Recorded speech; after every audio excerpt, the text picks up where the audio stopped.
Let me tell you a little story. Not a personal story as in my own story, but somebody I met. I was talking about this one time in the khutbah of Jumu'ah, Friday khutbah in a community in the States. Afterwards, a brother, he came up to me. And you know, sometimes people just have that look in their eye. They have that look in their eyes like they have a story to tell. He had that look. And he walked up to me and he said, brother, what you just talked about really personally hit home for me. And I talked about the death of Khadija, the death of Abu Talib. Such a serious thing. So I said, please tell me, how did it hit home for you? I sat him down, I said, please tell me your story. He said, brother, today was the first day that I prayed in a year. I grew up in a Muslim home. I was born in a Muslim family. I was very practicing for most of my life, praying 5 times a day. But today is the first time I have prayed in a year. I said, what happened? He said, about a year ago, my life was picture perfect. You know, sometimes you have like a 5-year plan or a 10-year plan, your grand plan. And you know, when everything is falling into place, your plan is working out, everything is going according to plan. He said, I was in that part of my life. I was nearing the age of 30. I had gone through college and medical school, working 2 jobs on the side. I had gotten married during that time, found the woman of my dreams, the love of my life. We had 2 beautiful small babies, children, 2 small children. I was in my medical residency, working 16 hours a day. And we were living in a small, tiny little apartment, not in a very good part of town. We had 1 car that was broken down. It kept breaking down every other day. It was very difficult. We were barely getting by. Years and years and years we got through, some way, somehow. I was now nearing the end of my medical residency. So I was starting to get offers from clinics and hospitals and doctors and groups. Very lucrative offers, 6 figures. 6 figures US, big deal. And things were starting to work out. I had not one but multiple offers on my desk. We had gone looking for nice homes so we could buy a house in a nice neighborhood, nice schools for our children. We went to the car dealership and we're looking at minivans and nice cars. Everything was working out. All our dreams were coming true. And he said, one day I came home a little bit earlier than scheduled. I walk into my house. I said, Salamu alaikum, practicing family. I said, Salamu alaikum, as the sunnah is. And nobody responded. I looked at the time, and it was usually the time my wife would put the kids down for a nap, their afternoon nap, and she would take a nap with them as well.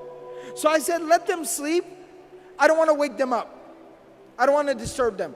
So I went, I got some food, I sat down with my books, did some study, answered some emails. After a while, you know when kids, they wake up and they start to kind of fuss and make noise? I heard the kids from the room. The younger one was crying, the older one was talking, I could hear them. I got very excited, as a father does. Let me go, they're awake. It's fun time, family time.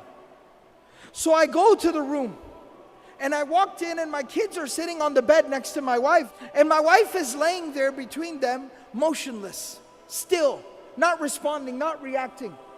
And it looked wrong. Being a doctor, I jumped right in and I checked her and she had been dead. Not now, but for like an hour. She was cold, she was gone. Just like that. He said, brother, at that moment, my life, it fell apart. I lost the love of my life.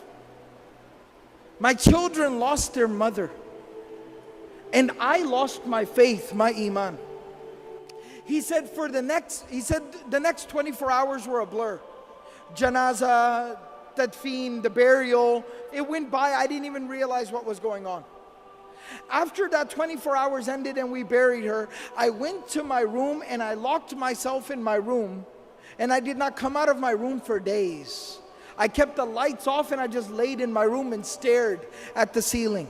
I did not hold my own children in my own hands for the next few days. My mother and my brother were taking care of my babies. I didn't know what I was supposed to do. After a few days, I crawled out of bed. I reconnected with my children.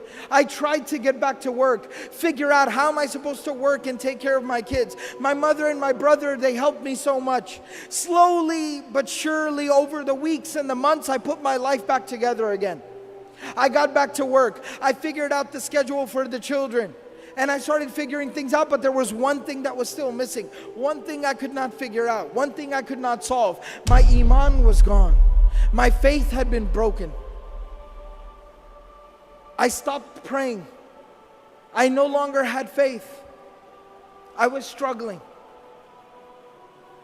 And he said, my brother, who wasn't just somebody who just showed up and just told me what to do. You know, some people, when they give advice, they're never there for you. They never help you. They don't support you. They just show up and tell you what to do. My brother was not like that. He looked after my kids. He stayed awake with my babies when I had to go to the hospital for a call. He's somebody who took care of me and my kids. I respect him. I love him. And he's very pious, very righteous. He prays. He kept telling me every single day, brother, come on, you need to pray. Brother, come on, you need to pray. But I kept resisting and refusing. He said, this morning, today, he showed up at my house and he said, I am not taking no for an answer. Mother will watch the children. You are coming to the masjid with me. You will come to Jumu'ah. You will put your face on the ground before Allah subhanahu wa ta'ala and you will pray. You will make sujood. You will say Allahu Akbar and that hole in your heart will be filled. And he said, and I came to the Jumu'ah, the Friday prayer, I heard the khutbah and you were telling the story of the Prophet ﷺ, how he lost the mother of his children, how he lost the love of his life. And I found the answer to my question. It made sense to me again. Think about this. After going through so much tragedy, how does somebody continue? How does the Prophet ﷺ wake up the next day, go out there and preach harder than he did yesterday, work harder than he did ever before, knowing that he's going to come home to an empty home, knowing that he's going to come home to an empty bed, knowing that he's going to come home and have to look his children in the face and wipe the tears from their face that their mother is not coming back? How did he persevere? How did he continue? It was at that moment that Allah subhanahu wa ta'ala provided him a solution.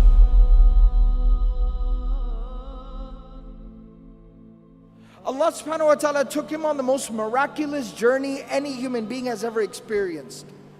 It is called the journey of Al-Isra wal-Mi'raj, the journey by night to Jerusalem, and then the ascension above the heavens. The journey by night to Al-Aqsa, and then the ascension above the heavens. And there he got closer to Allah subhanahu wa ta'ala than any creation of Allah has ever gotten. Even Jibreel alayhi salam stopped at Sidratul Muntaha and he said that you are to go forward from here. And there Allah subhanahu wa ta'ala gave the Prophet sallallahu alayhi wasallam a gift. And that gift was the 5 times daily prayer. And Allah subhanahu wa ta'ala told the Prophet sallallahu alayhi wasallam, difficulties will come. Adversity will knock your door. Tragedies will befall you.